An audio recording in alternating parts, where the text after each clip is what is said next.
प्रश्न 9, आकृति में एक्स वाई और एक्स डैश वाई ओ केंद्र वाले किसी वृत्त पर दो समांतर स्पर्श रेखाएं हैं। स्पर्श बिंदु सी पर स्पर्श रेखा ए बी एक्स वाई को ए पर और एक्स डैश वाई डैश को बी पर प्रतिच्छेद करते हैं। सिद्ध कीजिए कि कोण ए ओ बी 90 डिग्री का है। तो यहाँ पे हम सबसे पहले क्या काम करते हैं, ओ और सी को मिला देते हैं।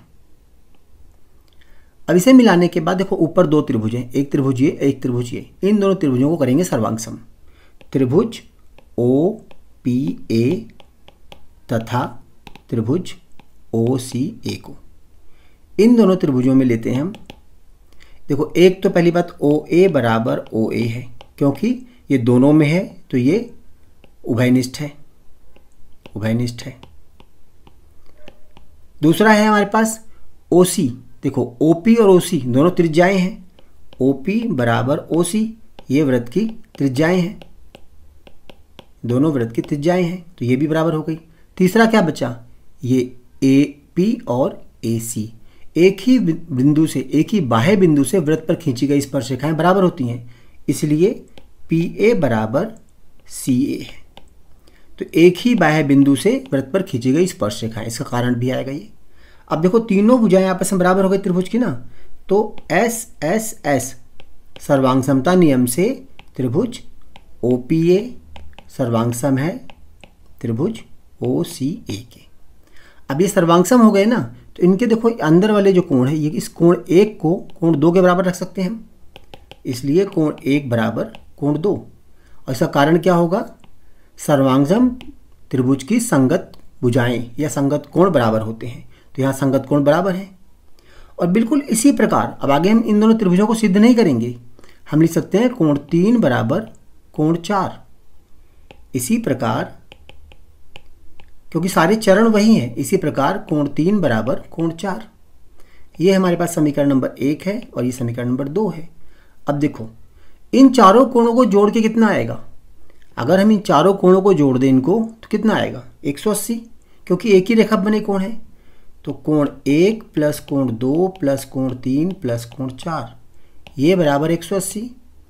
सरल कोण है ये, एक ही रेखा में बना कोण सरल कोण होते हैं। अब देखो एक की जगह हम रखते हैं कोण 2, क्योंकि 1 बराबर तो कोण 2 है, तो कोण 1 की जगह रख दिया हमने कोण 2 और 2 को ऐसे ही रहने दिया, और कोण 3 को रहने दिया ऐसे ही, और कोण 4 की जगह रख दिया कोण 3 बराबर 180। कारण 1 व 2 से हमने 1 में सिद्ध किया हुआ है कि 1 बराबर 2 है, और 2 में सिद्ध किया है 3 बराबर 4 है। अब यहाँ देखो कोण 2 बार आ गया, कोण 3 2 बार आ गया, तो 2 बार कोण 2 है और कोण 3 भी 2 बार है, बराबर 180। कोण 2 और 3 मिलके क्या होंगे, देखो कोण 2 और 3 को अगर मिला दिया जाए, देखो ये कोण बन जाएगा कोण 2 और 3 ए ओ बी, तो ये आ गया 2 कोण ए ओ बी बराबर 180। तो देखो कोण ए ओ बी बराबर 90 डिग्री आ गया, ये सिद्ध हो गया इस तरह से। ये इसका एक तरीका है। दूसरा तरीका हम ये भी ले सकते हैं, जब हमने यहाँ त्रिभुज सर्वांगसम कर दिया था, सर्वांगसम करने के बाद देखो ऊपर जो कोण दिए हुए हैं ये वाले कोण, मान लो ये 5 है और ये 6 है, कोण 5 बराबर कोण 6 ले सकते हैं।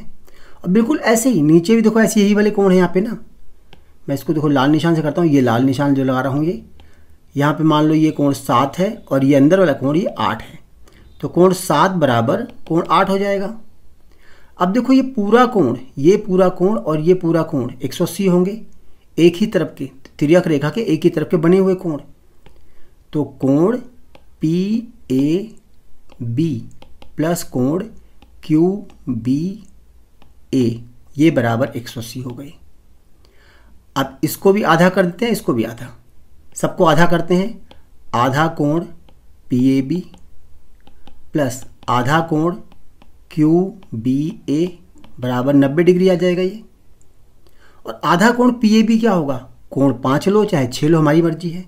तो यहाँ ले लेंगे कोण 5, तो कोण 5 प्लस नीचे देखो कोण ये 7 ले लिया हमने, ये वाला कोण 7 बराबर 90 डिग्री आ गया। कोण 5 प्लस 7 90 डिग्री है।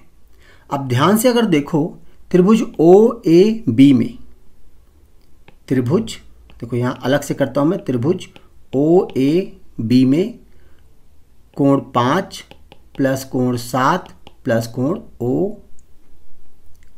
को लिख दिया ए ओ बी बराबर 180 डिग्री। त्रिभुज कोण योग नियम से 5 प्लस 7 तो हम निकाल चुके 90 डिग्री का है, प्लस कोण ए ओ बी बराबर 180। अब देखो यहाँ से आ गया ना कोण ए ओ बी बराबर 90 डिग्री। तो इस तरीके से भी कर सकते हैं और इस तरीके से भी, दोनों तरीके हैं। पहला तरीका अगर सरल लगता है पहले तरीके से कर लो, दूसरा तरीका लगता है ये। कुछ किताबों में ये दिया गया तरीका, कुछ किताबों में ये दिया गया है।